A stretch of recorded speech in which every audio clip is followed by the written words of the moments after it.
Welcome to the Jamodi podcast. We are all surrounded by amazing coaches and leaders. So let's get an inside look at not just what they do, but how they do what they do.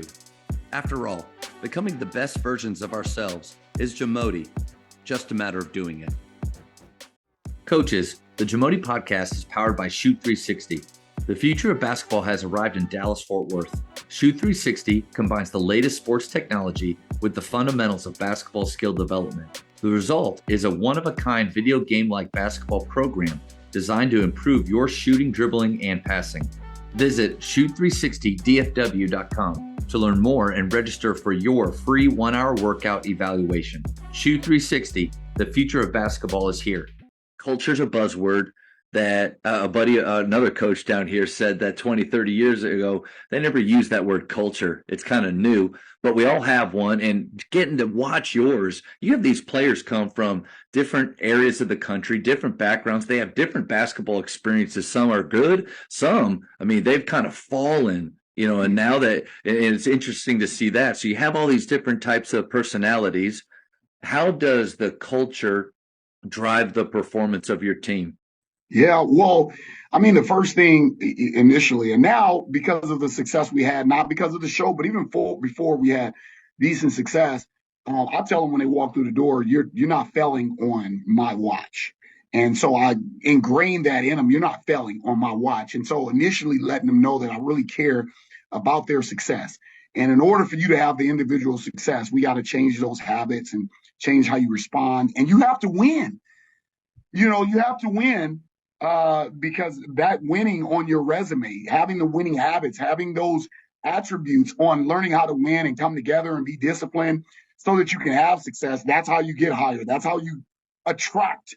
Yeah. I like the statistic. I always use the example of, when USC had the Reggie Bush and Pete Carroll era, how the endowment, I think it's still maybe the largest endowment that the school has ever received in the history of. It's like $2 billion that they raised during that time, that window, because of winning. Winning attracts. And so I don't care what anybody says. You could say winning doesn't matter as long as you do your best. No, winning does matter. They obviously haven't lost before. Right. You want to win because it attracts, but you want to win and use it for use that winning resource for the right reason. So I think that's what's important. And there's a lot of building things you can do in the process of winning. I think that's what people mean. During the process of winning is really more important than that one win. True. But when you get the one win and it's on paper and it's stamped, unfortunately, our society, that's all they see. They don't see the process. The process is important for the players to see how to do it. That's the most important thing. But at the end of the day, you want to go in and you want to try to get that stamp of approval by saying I won, because now society sees you as a winner and you get more resources and you're more attractive. And when you get that feeling of being more attractive to society and more valued in society, that's important. Unfortunately, that's where we're at in our society. Yeah. Is they want to see you win. They want to see numbers in corporate America. And I've talked to many corporate American groups. They want to see numbers. It's great that you're a great guy and you're a hard worker, but if the numbers don't prove it, if you in farm sales and for a year, I was out of basketball and I did headhunting. It was called, I was career coaching. And I work with a group where I will go find student athletes and help them with Fortune 500 companies get jobs. And I'm like, man, they want to see your entry level. Tell them that I performed on a high level and I'll do that for you here. They don't want to hear that you're a great guy and you're a hard worker.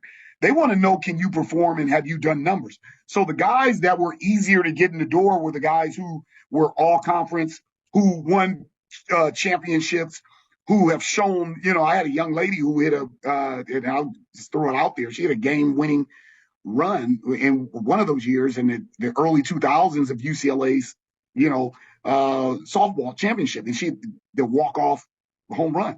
And right there, and athletes were taught to be humble. And she mentions that in this, you're a performer. You're performing. You won. And so, I think winning is important.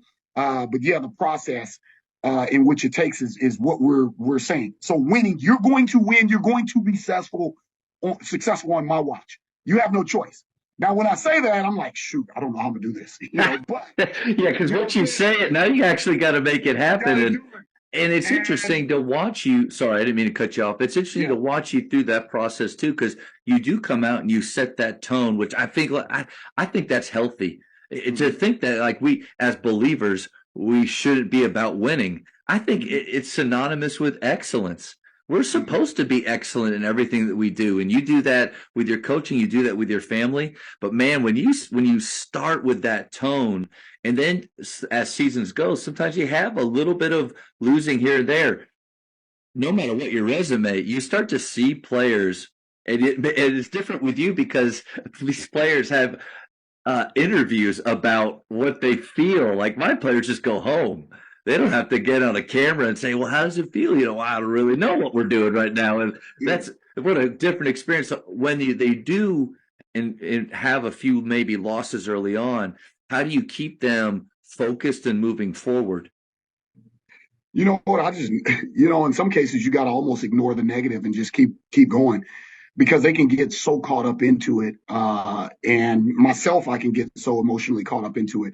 But I think experience helps as well. That's something, for younger coaches, that's why I think it's important to be with coaches. I was with a coach, Bill Oates, and he actually started with Athletes in Action the early years when Athletes in Action had the biggest success and they represented the United States in the World Games. He went on he passed, but in the 60s and 70s, he was my mentor.